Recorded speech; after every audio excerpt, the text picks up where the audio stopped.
तो कहानी की शुरुआत में हम दुनिया के सबसे ताकतवर राजा ग्रे को देखते हैं, जिसकी उम्र वैसे तो सिर्फ 25 साल है, पर दिखने में ये किसी बुढ़ऊ से कम नहीं लगता। इसने इतने युद्ध जीते हैं जिनकी कोई गिनती ही नहीं है, पर इन सब का क्या फायदा जब तुम एक दिन चैन से सो भी ना सको, क्योंकि हर कोई ग्रे की जान के पीछे पैर धोकर पड़ा है। लोग इसे मारकर इसका राज्य हथियाना चाहते हैं। ऐसे ही एक दिन ग्रे सोने जाता है, पर उसके बाद दोबारा कभी नहीं उठ पाता, क्योंकि उसका मर्डर हो जाता है। पर वो नरक जाने के बजाय एक अन्य विश्व में चले जाता है, और यहाँ इस क्यूटू का नाम आर्थर है। ये है आर्थर की मम्मी और हम लोगों की आंटी जी एलिस, और ये है आर्थर के पापा रेनॉल्ड। ये दोनों अपने गंदे कामों के नतीजे को देखकर बहुत खुश होते हैं, पर आर्थर खुश नहीं है, क्योंकि वो एक किंग था और अब आधा फीट का बच्चा बन गया है। आर्थर उठने की बहुत कोशिश करता है, पर हो जाता है। दुनिया के स्ट्रॉन्गेस्ट किंग ने अपने पेंट में हग्गू कर दी है, और अब आंटी जी उसे साफ करती है। आर्थर को बहुत ज्यादा शर्म आ रही थी, क्योंकि उसके पास पुराने लाइफ की मेमोरीज हैं और दिमाग एक बच्चे का तो बिल्कुल नहीं है। पर अब क्या करे, बेचारा कुछ कर भी नहीं सकता, और इन्हीं कारणों से उसे ये शरीर किसी जेल की तरह लगता है। अब एक दिन वो अपने पिताजी को प्रैक्टिस करते हुए देखता है, और इसी दौरान पिताजी को चोट लग जाती है, और माताजी बड़े ही प्यार से उस चोट को हील कर देती है। ऐसी मैजिकल पावर्स देखकर आर्थर का दिमाग हिल जाता है। अब ऐसे ही आर्थर धीरे धीरे बड़ा होता है, और अब वो चलना भी सीख गया। वो खुद को शीशे में देखता है और हैरान रह जाता है, क्योंकि वो एक बुढ़ऊ से एक क्यूट सा बच्चा बन गया है। आर्थर बड़े होने के साथ साथ शातिर भी होता जा रहा है। जैसे ही माताजी उसे झूले में सुलाकर चले जाती है, ये तुरंत ही अपने झूले से उतर जाता है और अपने सीक्रेट मिशन पर निकल जाता है। वो चुपके से इस रहस्यमयी दरवाजे के अंदर जाता है, जहाँ चारों तरफ किताबें रखी हुई है। आर्थर हिस्ट्री की बुक निकालता है और इस दुनिया के बारे में जानने की कोशिश करता है। छी भाई, ये पढ़ाई लिखाई किसको पसंद होती है। अगर मैं होती ना तो हिंदी की किताब निकालती और दो बैलों की कथा पढ़ती, क्योंकि जैसे मेरे एग्जाम गए हैं, मुझे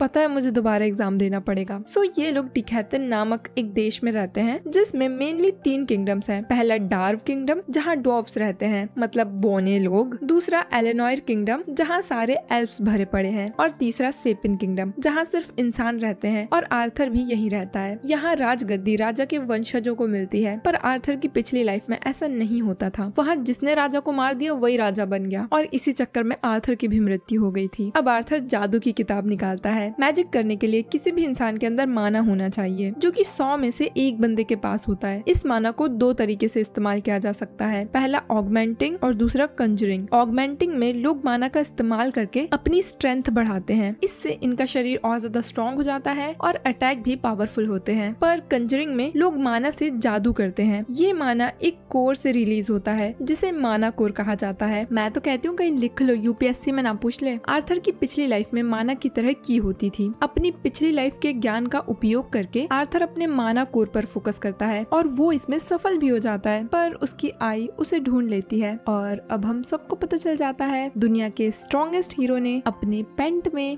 हग्गू कर दी है। छी, कितना गंदा बच्चा है ये। अब आर्थर थोड़ा और बड़ा हो जाता है, और रे उसे प्रैक्टिस कराना शुरू कर देता है। पर जैसे ही आंटी जी ये देखती है, उन्हें तो क्रोध ही आ जाता है। सीधी सी बात यार, इतने छोटे बच्चे को तुम तलवार पकड़ा रहे हो। और फिर क्या, सुनते हैं 2 घंटे का लेक्चर। जिसके बाद आर्थर आंटी जी के साथ मार्केट जाता है। वहाँ उसे नई नई चीजें देखने को मिलती हैं, और आर्थर का दिल गदगद हो जाता है। आर्थर तो अपनी माँ से जिद भी करने लगता है कुछ हथियार खरीदने की। इस दुनिया में ऐसी बहुत सी चीजें हैं जो आर्थर ने अपनी पिछली लाइफ में नहीं देखी थी, और ये सब उसके लिए बहुत ज्यादा एक्साइटिंग है। पर इस दुनिया की एक चीज जो उसे सबसे ज्यादा पसंद आती है, वो है मैजिक। ऐसे ही आर्थर अपने माता पिता के साथ बहुत मजे करता है, और उसे पता चलता है कि फैमिली का होना क्या होता है, क्योंकि पिछली लाइफ में बेचारा आर्थर अनाथ था, ना ही उसका कोई सगा था। अब एक दिन आर्थर अपने पिता को ऑगमेंटिंग माना यूज करते हुए देखता है, और बहुत ज्यादा इम्प्रेस हो जाता है। जिसके बाद आंटी जी उसे निन्नी कराने ले जाती है, पर आर्थर जिद करता है कि उसे किताबें पढ़नी है। छी यार, किताबें किसे पढ़नी होती है, इससे अच्छा तो सो ही जा। आर्थर जिद करता है, पर आंटी जी उसे मना करती है, और आर्थर उन पर अटैक कर देता है अपनी प्यारी प्यारी आंखों से। और अब आंटी जी इसे मना नहीं कर पाती, और उसे पढ़ने के लिए लाइब्रेरी में छोड़कर चले जाती है। आर्थर अपने माना पर फोकस करता है, ताकि वो भी अपने माँ बाप की तरह मैजिक यूज कर सके। बाहर आर्थर की माँ एक गरीब को पानी पिलाती है, तभी उनके घर के अंदर एक बहुत बड़ा धमाका होता है, जिसकी वजह से इनका पूरा घर तबाह हो जाता है। रे तुरंत ही एलिस को बचाता है, पर उसे खुद को चोट आ जाती है। और तब उन्हें याद आता है कि इनकी एक औलाद भी है जो कि घर के अंदर ही है। दोनों आर्थर को ढूंढने के लिए तुरंत ही घर के अंदर भागते हैं और वो देखते हैं आर्थर धूनी बाबा की तरह हवा में उड़ रहा है। आर्थर बहुत ही आराम से जमीन पर लैंड करता है जैसे ये सच में धूनी बाबा हो, पर तभी उसके सर के ऊपर की छत टूट जाती है और आर्थर अपने माता पिता की तरफ भागता है। पर आर्थर के बचने के लिए इतना काफी नहीं है, क्योंकि भले ही वो बहुत ज्यादा स्ट्रॉन्ग है पर शरीर से तो वो एक बच्चा ही है और उसकी मूवमेंट्स भी स्लो हैं। पर इससे पहले कि उसे चोट लग पाती, उसके माँ बाप उसे बचा लेते हैं और अपने गंदे कर्मों के नतीजे को सेफ देखकर बहुत खुश होते हैं। आर्थर को अब समझ आ जाता है कि ये लोग उससे कितना प्यार करते हैं,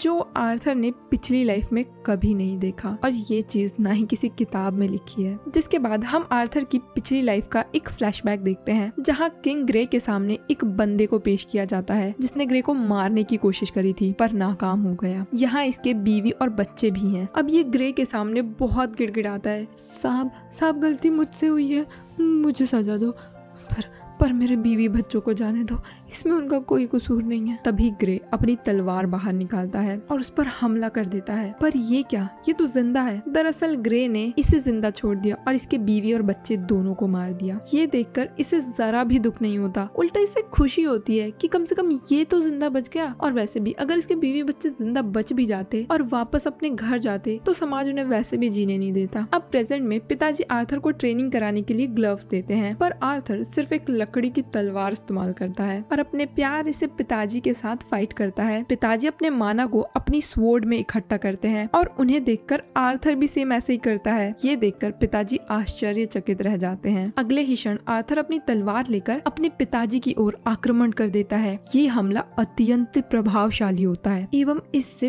पिताजी की तलवार ही टूट जाती है और आर्थर ने पिताजी को पराजित कर दिया। अब पिताजी का ईगो हर्ट हो जाता है और वो चुगली करने मॉम के पास पहुंच जाते हैं। अब पिताजी आर्थर की काबिलियत देखकर इसे बाहर भेजना चाहते हैं जहां इसके टैलेंट को अच्छी शिक्षा मिल सके और ये एक बेहतर योद्धा बने। पर एलिस इसके सख्त खिलाफ है क्योंकि वो अपने फूल से बच्चे को इतनी सी उम्र में घर से दूर नहीं भेज सकती और वहाँ इसकी हग्गू कौन साफ करेगा। इसी विषय में इन दोनों के बीच घमासान झगड़ा हो जाता है। अब आर्थर इन्हें बीच का रास्ता बताता है, अगर ऐसा है तो आप दोनों मेरे साथ चल लो। तो तय रहा, हम भी आर्थर के साथ जाएंगे। अब ये लोग अपना बोरिया बिस्तर बांध के तैयार रहते हैं और इन्हें लेने ये लोग आते हैं। ट्विन हॉर्न्स पिताजी और एलिस भी पहले इसी ग्रुप का हिस्सा हुआ करते थे, पर फिर इनके गंदे कर्मों का नतीजा पैदा हो गया और ये दोनों सब कुछ छोड़कर काली पहाड़ी के पीछे वाले जंगल के आगे वाली नदी के किनारे रहने लगे। और क्या तुम्हें एलिस की पावर्स याद है? ये बहुत ही खास है जिसकी वजह से एलिस को हर वक्त खतरा रहता है और इस वजह से भी ये लोग सबसे दूर इन जंगलों में रहने लगे। तो ये है एडम और ये है एंजेला, पर इसके ग्रीट करने का तरीका थोड़ा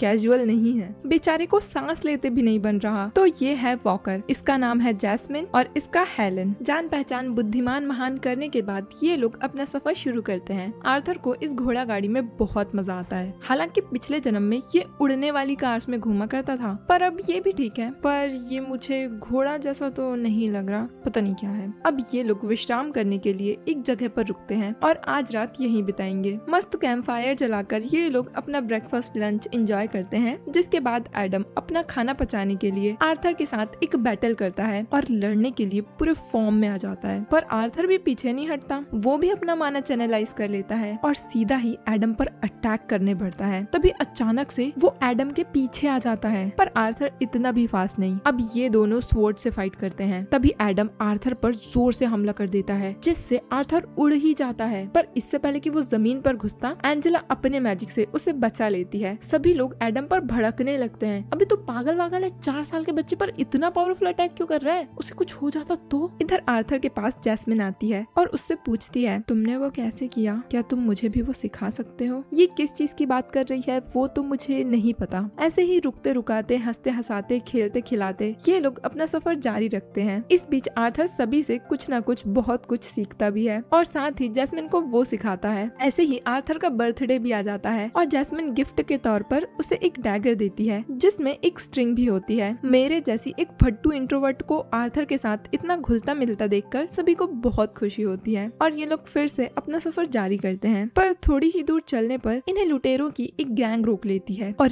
ये लोग 2 या 4 नहीं है बल्कि सैकड़ों में हैं। एलिस और आर्थर कार्ट में ही छुपे रहते हैं और बाकी लोग इन लुटेरों से लड़ने जाते हैं। Walker, Renault, Helen, Adam, Jasmine सभी मिलकर इन लोगों से फाइट करते हैं, पर फिर भी ट्विन हॉर्न्स इन लुटेरों के सामने नहीं टिक पाते क्योंकि ये लोग खत्म होने का नाम ही नहीं ले रहे। तभी इनका बॉस रेनॉल्ड अर्थात पिताजी पर एक जोरदार हमला कर देता है, जिसकी वजह से वो कार्ड से जाकर टकरा जाते हैं और कार्ड टूटने लगता है। एलिस और आर्थर तुरंत ही बाहर निकलते हैं। पिताजी इन दोनों को अपनी जान बचाकर यहाँ से भागने के लिए बोलते हैं, पर आर्थर भी लड़ने की जिद करता है क्योंकि वो भी मदद करना चाहता है, पर पिताजी उसे समझाते हैं, बेटा मुझे पता है तुम काबिल हो, पर इस काबिलियत का इस्तेमाल तुम अपनी माँ को बचाने के लिए करो। उसके पेट में एक बच्चा है, समझ गए ना बड़े भाई आर्थर। अब आर्थर तुरंत ही अपनी मॉम के साथ यहाँ से भागने लगता है और बाकी ट्विन हॉर्न्स इन लुटेरों को रोकते हैं, पर तभी एक मेज ऊपर से इन दोनों पर हमला कर देता है। आर्थर अपनी माँ को बचाने के लिए उन्हें धक्का दे देता है, पर वो अटैक आर्थर को ही लग जाता है और वो पहाड़ी से नीचे खाई में गिरने लगता है। और तभी वो अपना डैगर निकालता है और उसकी स्ट्रिंग को उस मेज के पैरों में फंसा देता है जिसने उस पर हमला किया, और आर्थर के साथ वो भी गिरने लगता है। एंजेला और वॉकर आर्थर को बचाने की कोशिश करते हैं, पर अनफॉर्चुनेटली आर्थर नहीं बच पाता। उसे गिरते हुए रियलाइज होता है कि अपनी फैमिली को छोड़कर जाना कैसा होता है। आर्थर समझ पा रहा था उस दिन उस बंदे को कैसा महसूस हुआ होगा जब वो अपनी बीवी बच्चों की जान की भीख मांग रहा था। आर्थर अपनी माँ को रोते हुए देखता है और उसका दुख समझ पाता है। अब जब आर्थर मरने वाला है, उसे किसी चीज का कोई अफसोस नहीं है क्योंकि वो तो अपने छोटे भाई या बहन को बचाते हुए मर रहा है। सभी को लगता है आर्थर मर गया, पर असल में आर्थर अब भी जिंदा है, इतनी ऊंचाई से गिरने के बाद भी। और यहाँ आर्थर का स्वागत करता है ये मॉन्स्टर। अब आर्थर को होश आता है और वो देखता है उसके सामने कोई ऐसा खड़ा है जो उसका गेम चुटकियों में बजा सकता है। इससे पहले कि ये हमला करता, आर्थर इस पर ही हमला कर देता है और मॉन्स्टर को इतनी चोट आती है कि वो तो बस मरने ही वाला है। दरअसल ये मॉन्स्टर नहीं, मॉन्स्टरनी है,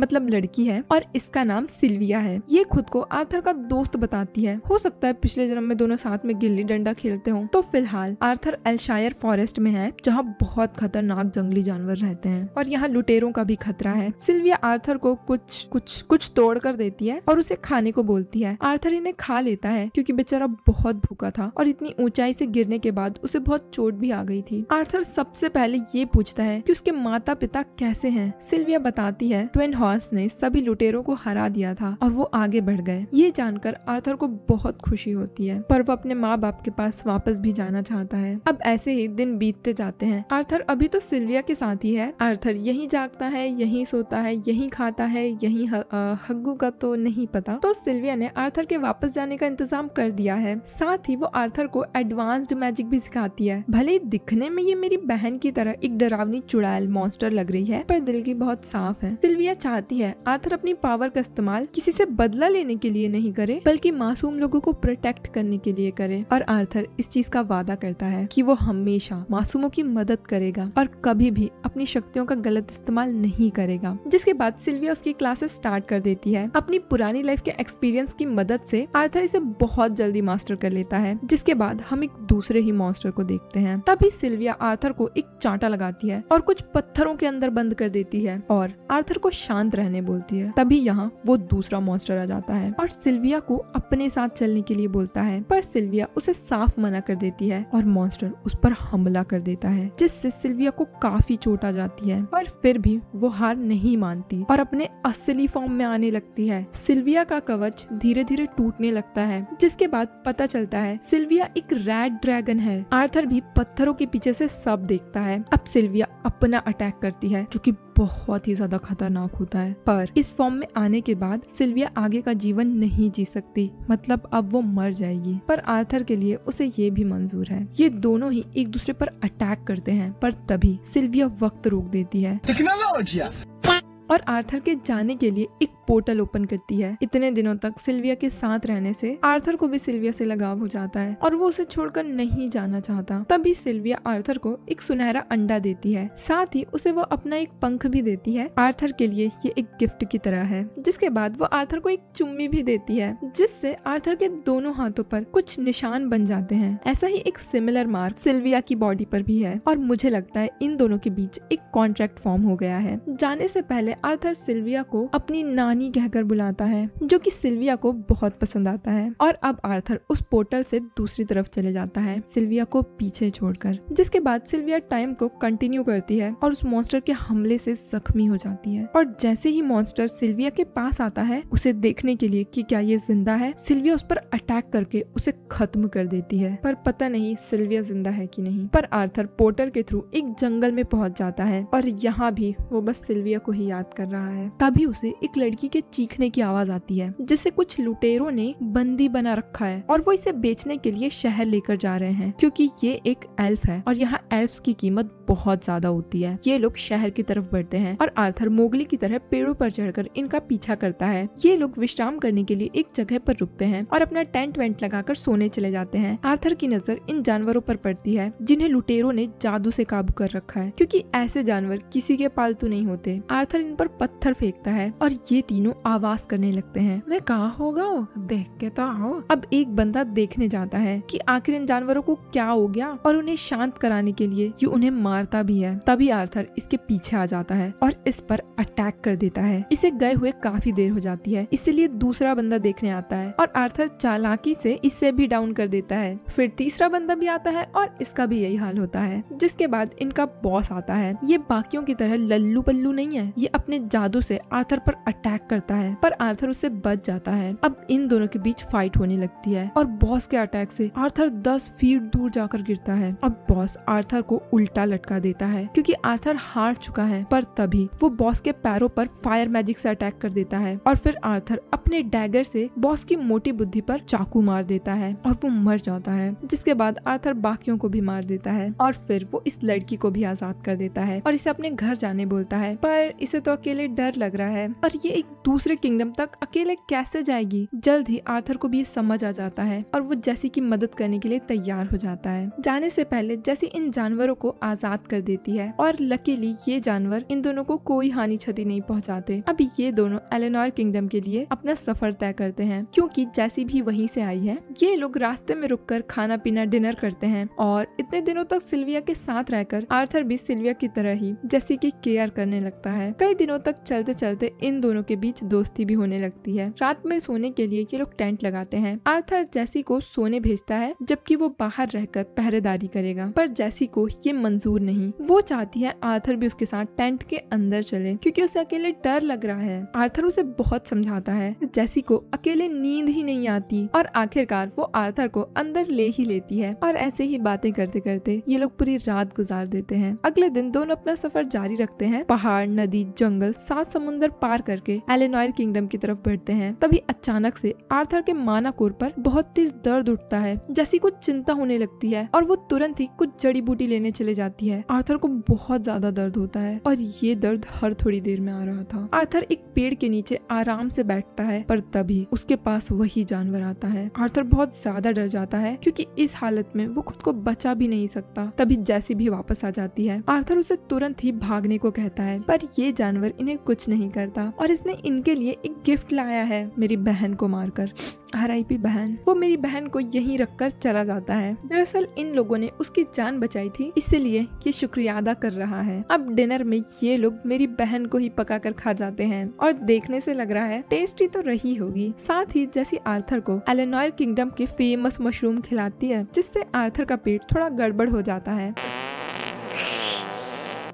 बेचारा पूरी रात झाड़ियों के पीछे पत्तों पर ही बैठा रहता है और जैसी छुप कर सब कुछ देखती है। नॉटी कहीं की, नॉटी हो रही है के। पत्तियों के पीछे ही आर्थर की पूरी रात बीत जाती है और अगले दिन ये लोग अपना सफर जारी करते हैं। पर आर्थर का दर्द अब बढ़ता ही जा रहा है। जैसी उससे कल रात के लिए माफी मांगती है और आर्थर को अपना दोस्त कहकर बुलाती है। ये सुनकर आर्थर को थोड़ा अजीब लगता है, क्योंकि देखा जाए तो जैसी उसकी पहली दोस्त है। पिछली जिंदगी में आर्थर अकेला था और इस जिंदगी में ये आर्थर की पहली दोस्त है। और बस कुछ ही देर में ये लोग उस टेलीपोर्टेशन गेट तक पहुंच जाते हैं, जहां से जैसी गलती से इस किंगडम में आ गई थी। जैसी आर्थर को लेकर अंदर अपने घर जाती है, जहां लोग जैसी को देखकर बहुत खुश होते हैं, पर उसके साथ एक इंसान को देखकर नाराज भी हो जाते हैं। और आर्थर को तुरंत ही बंदी बना लेते हैं। अब आर्थर जैसी से मदद मांगता है, पर वो तो किसी स्टैचू की तरह चुपचाप बस खड़ी रहती है। आर्थर को रियलाइज होता है जैसी अब तक दोस्त बनने का सिर्फ नाटक कर रही थी ताकि वो आर्थर का भरोसा जीत सके। आर्थर इन चीजों से पहले भी गुजर चुका है, जहाँ उसे दोस्ती के नाम पर सिर्फ धोखा मिला। जैसी के पिताजी आर्थर को जान से मारने का ऑर्डर देते हैं। सभी सैनिक आर्थर को मारने के लिए अपनी तलवारें बाहर निकाल लेते हैं और वो उसे मारने ही वाले थे, तभी जैसी बीच में आ जाती है और सैनिकों को रोकने की कोशिश करती है, पर ये सैनिक उसकी सुनना ही नहीं चाहते। जिसके बाद यहाँ जैसी के दादाजी आते हैं और वो सैनिकों को रोक देते हैं। ये है एलेनोर किंगडम के पुराने राजा विरियन एरालिथ और जैसी यहाँ की इकलौती प्रिंसेस है। आर्थर को यकीन ही नहीं होता ये झल्ली सी दिखने वाली एक प्रिंसेस है। जिसके बाद जैसी अपने मॉम डैड से मिलती है जो कि यहाँ के किंग और क्वीन है। जैसी उनसे रिक्वेस्ट करती है आर्थर को अपने साथ अपने कासल ले जाने की, पर किंग को आर्थर कुछ पसंद नहीं, पर अपनी परी के आगे उनकी कहाँ ही चलेगी। जिसके बाद जैसी आर्थर के साथ अपने कासल की तरफ जाती है, रास्ते में आर्थर को बहुत सारी चीजें दिखती हैं। यहाँ चारों तरफ पेड़ ही पेड़ हैं, इवन लोगों के घर भी पेड़ों पर बने हैं। यहाँ आर्थर को बहुत अजीब महसूस होता है क्योंकि वो पूरे किंगडम में इकलौता इंसान है और सभी लोग उसे घूरे जा रहे हैं क्योंकि उन लोगों ने भी किसी इंसान को पहली बार देखा है। आर्थर चलते चलते भी उसी बारे में सोच रहा था कि कैसे जैसी चुपचाप खड़े होकर बस तमाशा देख रही थी। अगर वो देर कर देती तो शायद आर्थर मर जाता। हो सकता है जैसी कुछ छुपा रही हो। तभी आर्थर को अपने माना कोर पर फिर से दर्द होने लगता है और वो जैसे तैसे खुद को संभालता है। अब ये लोग कासल पहुंच जाते हैं और जैसी आर्थर की खूब खातिरदारी करती है। सबसे पहले वो उसे अपनी फैमिली के साथ लंच करवाती है, जहाँ आर्थर सभी को अपना इंट्रोडक्शन देता है और विस्तार से सारी कहानी सुनाता है कि कैसे वो अपने परिवार से बिछड़ गया, कैसे उसे जैसी मिली, उसने उन गुंडों से जैसी को कैसे बचाया और ये दोनों यहाँ तक कैसे पहुँचे। जैसी की किडनैपिंग की बात सुनकर किंग को इंसानों पर बहुत गुस्सा आता है और उन्हें यकीन भी नहीं होता कि एक बच्चे ने अकेले ही 4 गुंडों को हरा दिया। उन्हें आर्थर पर शक होने लगता है और गार्ड्स भी अपनी तलवारें बाहर निकाल लेते हैं, पर दद्दू उन्हें चुप करा देते हैं क्योंकि उन्हें आर्थर पर यकीन है। अब आर्थर किंग से रिक्वेस्ट करता है कि जैसी की जान बचाने के इनाम के तौर पर किंग आर्थर को घर वापस भेज दें, पर ये करना इतना भी आसान नहीं है क्योंकि इंसानों और एल्फ्स के बीच कट्टर दुश्मनी है, तो ये लोग ज्यादा कुछ तो नहीं कर पाएंगे। वैसे भी जिस टेलीपोर्टेशन गेट से ये लोग अंदर आए थे वो हर 7 साल में एक बार खुलता है, वो भी तीनों किंगडम के किंग्स की मर्जी से। अब अगला गेट 5 साल बाद खुलेगा, पर इतने टाइम तक ये लोग किसी इंसान को ऐसे ही अपने किंगडम में नहीं रख सकते, इसलिए किंग जल्द ही आर्थर के जाने का इंतजाम करेंगे। तभी आर्थर के मानव कोर पर फिर से दर्द शुरू हो जाता है और दद्दू ये चीज नोटिस कर लेते हैं। आर्थर का दर्द बढ़ता ही जाता है और वो मन ही मन सिल्विया से मदद मांगता है। अब नहा धोकर फ्रेश होने के बाद आर्थर ताजी हवा लेने टेरेस पर जाता है। उसे ऊपर वाले फ्लोर पर जैसी दिखती है जो कि अपने मॉम डैड से दोबारा मिलने के बाद बहुत ज्यादा खुश है, जिन्हें देखकर आर्थर को भी अपने पेरेंट्स की याद आती है कि वो लोग कहाँ होंगे, कैसे होंगे, लुटेरों ने उनके साथ क्या किया होगा। ये सब सोचकर आर्थर बहुत परेशान हो जाता है और ऊपर से जैसी ये चीज देख लेती है वो तुरंत ही आर्थर के पास आती है और उससे बात करके उसे सहारा देने की कोशिश करती है। ऐसे कौन सहारा देता है यार। जैसी के साथ वक्त बिताकर उससे बात करके आर्थर को बेहतर महसूस होता है और तभी यहाँ ढेर सारे जुगनू आ जाते हैं जो कि दिखने में बहुत सुंदर है। वैसे ये जुगनू नहीं है, एक प्रकार का फूल है। ये दोनों यहाँ एंजॉय करने लगते हैं, तभी इन पर कोई हमला कर देता है, पर आर्थर उसे रोक देता है। ये हमला दद्दू ने किया है। आप अपनी ही पोती की जान लेना चाहते हैं? अरे बेवकूफ, इस फूल से किसी की जान थोड़ी ना चली जाएगी। आर्थर की फ्लेक्सिबिलिटी और स्किल्स देखकर दद्दू तो उससे इम्प्रेस हो जाते हैं और उन्हें भरोसा हो जाता है आर्थर ने सच में उन गुंडों को हराया था। जिसके बाद वो एक स्वॉर्ड समन करते हैं और उसे आर्थर को दे देते हैं क्योंकि दद्दू उससे फाइट करना चाहते हैं। इनकी बैटल शुरू हो जाती है और जैसी दूर बैठकर ये मैच देखती है। आर्थर दद्दू को अच्छी टक्कर देता है, पर वो उनकी स्पीड के आगे नहीं टिक पाता, पर फिर भी वो हार नहीं मानता। वो लगातार कोशिश करते जाता है पर कुछ नहीं होता और दद्दू उसकी तलवार ही तोड़ देते हैं, जिसका एक टुकड़ा उड़ते हुए जैसी की तरफ जाने लगता है। पर इससे पहले कि उसे चोट लगती, आर्थर दूसरे टुकड़े से उसे ब्लॉक कर देता है और जैसी को एक और बार बचा लेता है। जिसके बाद वो दद्दू पर माना से भी हमला करता है, पर फिर भी दद्दू का कुछ नहीं बिगाड़ पाता। जिसके बाद वो एक और बार कोशिश करता है और इस बार वो दद्दू के सर पर हमला करता है और रूल्स के अकॉर्डिंग दद्दू हार जाते हैं। अब एक बच्चे से हार जाना किसी किंग के लिए बड़ी बात है, इसीलिए वो एक और मैच करना चाहते हैं, पर जैसी उन्हें रोक देती है। छी भाई, ये कौन सा तरीका है किसी बुजुर्ग से बात करने का।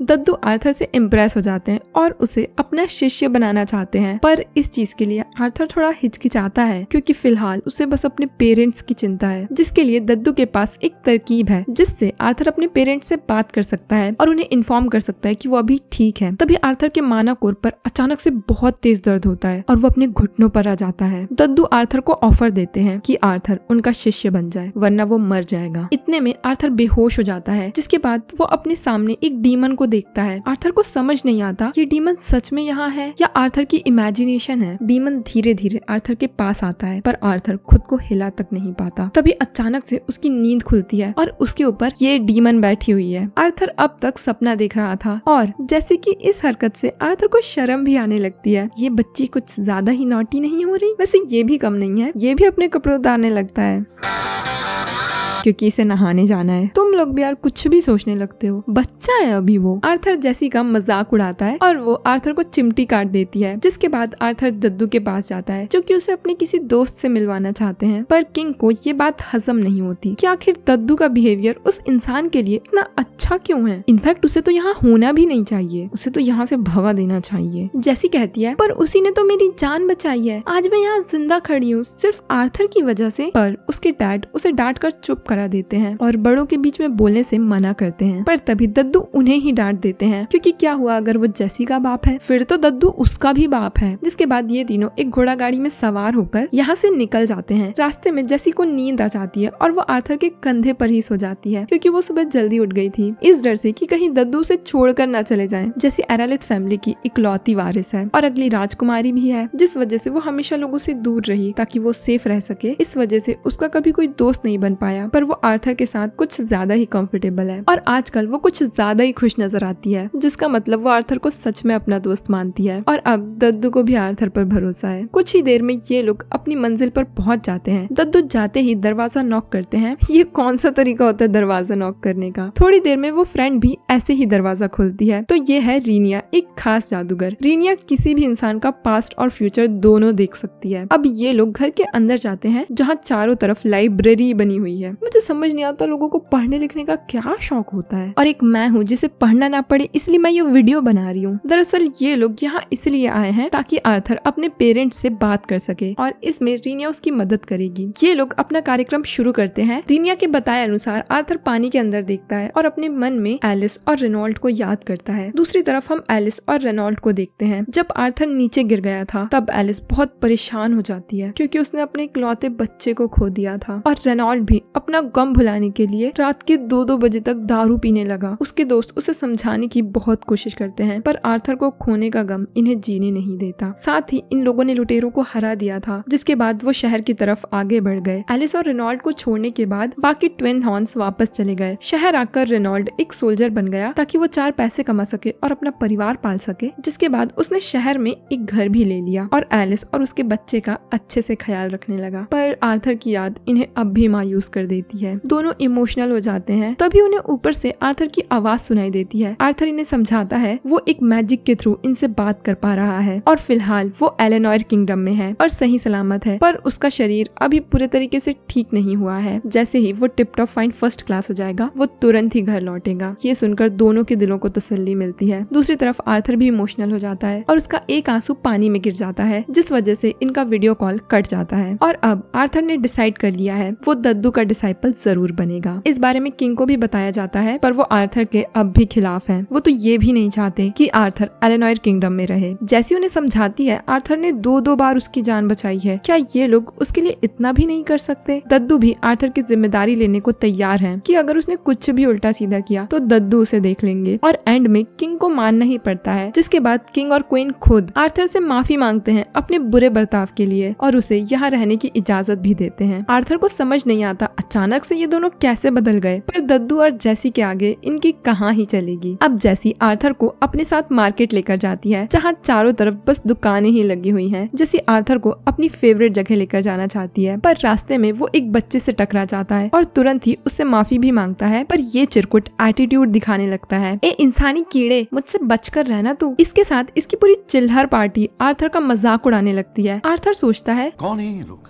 कहाँ से आते हैं ये चिरकुट जैसी को अपने पास बुलाता है, वरना उसे भी इंसानी जर्म्स लग जाएंगे। जैसी इसके मुंह पर मना कर देती है, पर अब आर्थर भी पीछे नहीं हटता और इस चिरकुट की बेइज्जती कर यहाँ से जाने लगता है। तभी ये चिरकुट, जिसका नाम इवसार है, अपना हैंकी नीचे फेंक कर आर्थर को एक डुएल के लिए चैलेंज कर देता है। जैसी उसे रोकने की कोशिश करती है, पर ये आर्थर के सामने अपने नोबल होने का घमंड दिखाने लगता है और आर्थर भी चैलेंज एक्सेप्ट कर लेता है। और इनकी रेफरी जैसी है। दोनों ही खिलाड़ी जंग के मैदान में अपने अपने गर्व के साथ सीना चौड़ा करके एक दूसरे के सामने लड़ने के लिए तैयार खड़े हैं। जनता भी इस मैच के लिए बहुत उत्सुक है। चारों तरफ से लोगों ने इन्हें घेर लिया है। क्या एक गरीब लड़का एक नोबल से जीत पाएगा या उसे हरा देगा? जिसके बाद रेफरी मैच स्टार्ट करती है और इवसार हमला करने के लिए अपनी पूरी तेजी के साथ आर्थर की तरफ बढ़ता है और तभी आर्थर इसको एक ही पंच मारता है और ये तितलियों की तरह उड़ता ही फिरूं करते करते दूर जाकर गिरता है।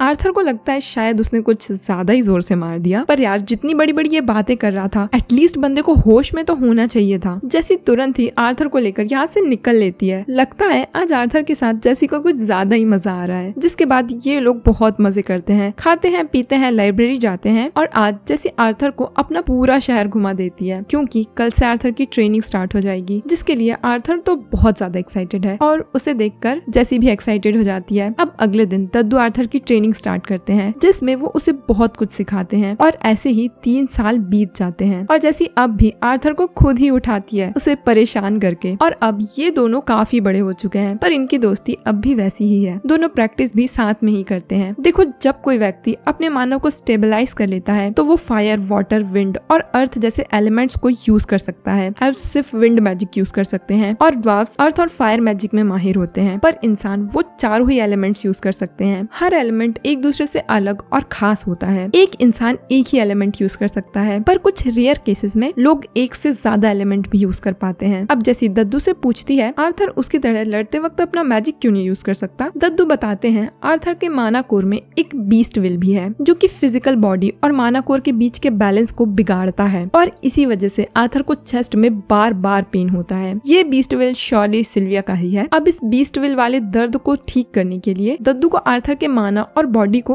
अच्छे से समझना होगा। देखो, एल्फ जब 10 साल के हो जाते हैं तभी वो अपना माना अवेकन कर पाते हैं, पर जैसी ने 9 साल में ही अपना माना अवेकन कर लिया था, जिसका मतलब उसमें कुछ तो खास है। और तभी से जैसी भी आर्थर के साथ ट्रेनिंग करने लगी ताकि वो स्ट्रॉन्ग बने और अपने किंगडम को प्रोटेक्ट कर सके। अब जब दद्दू ने आर्थर के माना और बॉडी को समझ लिया है तो वक्त आ चुका है बीस्ट विल को अवेकन करने का। और अगर ऐसा करने में दद्दू कामयाब हो गए तो आर्थर बीस्ट को अपना पालतू बना सकता है। जिसके बाद दद्दू अपना कार्यक्रम शुरू करते हैं और आर्थर के माना पर एनर्जी ट्रांसफर करते हैं, जिसकी वजह से आर्थर को बहुत ज्यादा दर्द होता है और वो बहुत जोर से चिल्लाता है।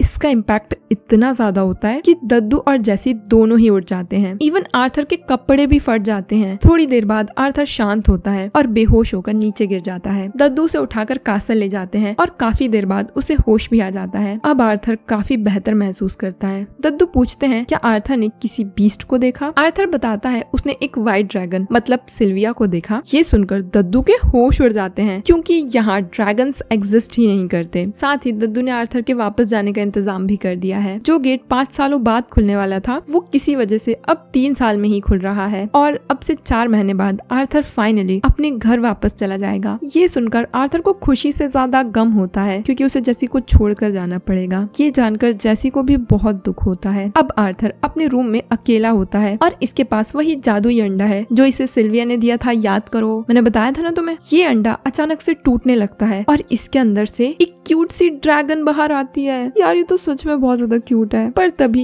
ये क्यूट सी ड्रैगन आर्थर के हाथ में काट लेती है, जिससे आर्थर को बहुत दर्द होता है। पर उस जगह पर पर्पल धुआं निकलने लगता है, जिसके बाद वहाँ एक सील बन जाती है। हो सकता है ये इनका कॉन्ट्रैक्ट मार्क हो। आर्थर इस ड्रैगन का नाम सिल्वी रखता है, जो कि इसे बहुत ज्यादा पसंद आता है। रोज की तरह जैसी आज भी आर्थर को उठाने आती है, पर आज उसे आर्थर अकेला नहीं मिलता। आज यहाँ सिल्वी भी है, जो कि जैसी को भी बहुत पसंद आती है, पर सिल्वी को जैसी नहीं पसंद। जैसी पूरे टाइम उसे अपने पास बुलाने की कोशिश करती है, पर सिल्वी तो जैसी को घास तक नहीं डालती और उससे दूर भागने की कोशिश करती है। सेम ऐसे ही मेरा बिल्ला भी है। जैसे ही दद्दू इसे देखते हैं उन्हें तो दौरा ही पड़ने लगता है, क्योंकि उन्होंने पहली बार ड्रैगन देखा है। वो आर्थर को समझा देते हैं कि कुछ भी हो जाए, आर्थर कभी भी किसी को सच ना बताए कि ये एक ड्रैगन है, वरना मुसीबत खड़ी हो सकती है। अब आज की ट्रेनिंग के लिए दद्दू अपने शैडो फॉर्म में आ जाते हैं और देखते ही देखते एक इंसान से शैडो में बदल जाते हैं। उन्हें देखकर ही आर्थर की फट जाती है और वो लड़ने से साफ इनकार कर देता है। जिसके बाद दद्दू वापस इंसान बन जाते हैं और आर्थर को एक स्वॉर्ड देते हैं। ऐसे ही प्रैक्टिस करते करते आर्थर धीरे धीरे बीस्ट विल को भी मास्टर कर लेता है और अब वो दद्दू के शैडो पैंथर को भी टक्कर दे रहा है। और जब से आर्थर ने बीस्ट विल को अवेकन किया है, तब से उसके मानाकोर का दर्द बंद हो गया है। साथ ही वो जेसी के साथ भी टाइम स्पेंड करता है। ऐसे ही वक्त बीतता जाता है और कोई से तो फेस्टिवल का दिन आ जाता है। ये दोनों फेस्टिवल में जाते हैं, पर रास्ते में आर्थर किसी से टकरा जाता है और ये और कोई नहीं, वही चिरकुट इवसार है, जो कि पहले से काफी बड़ा हो गया है, पर इसका एटीट्यूड अब भी वैसे का वैसा ही है। ये फिर से स्टाइल मारता है और फिर से आर्थर से बेइज्जती करवा लेता है और एक और बार आर्थर को डुएल के लिए चैलेंज करता है और फिर से इसका वही हश्र होता है। हाँ, पर इस बार ये होश में है, बेहोश नहीं हुआ पिछले बार की तरह। आर्थर को जब याद आता है कि ये इवसार ही है, वो इसकी तरफ दोस्ती का हाथ बढ़ाता है और क्या पता सच में दोस्ती हो जाए। पर ये फिर भी जेसी पर लाइन मारता है, अरे फूल सी नाजुक प्रिंसेस, आप मेरे साथ चलिए वरना आप फिर से खो जाएंगी। क्या कहा, नाजुक प्रिंसेस? और इस बार जेसी इसे बेहोश करती है।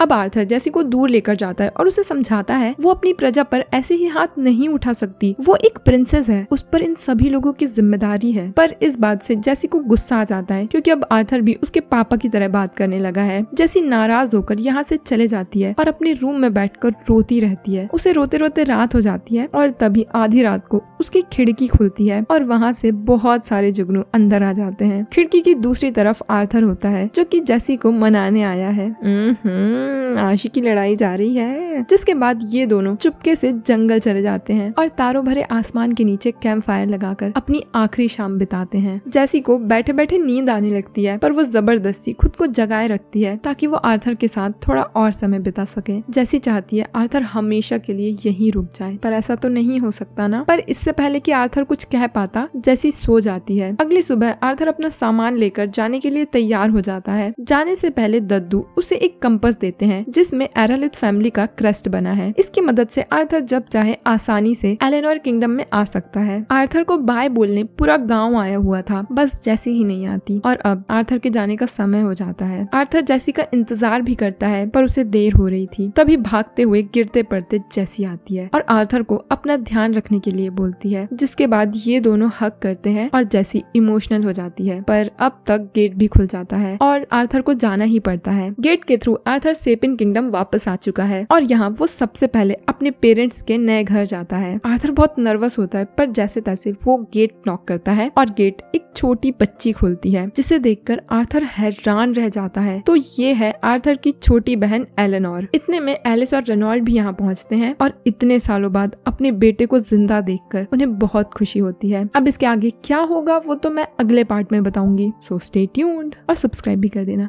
Okay bye.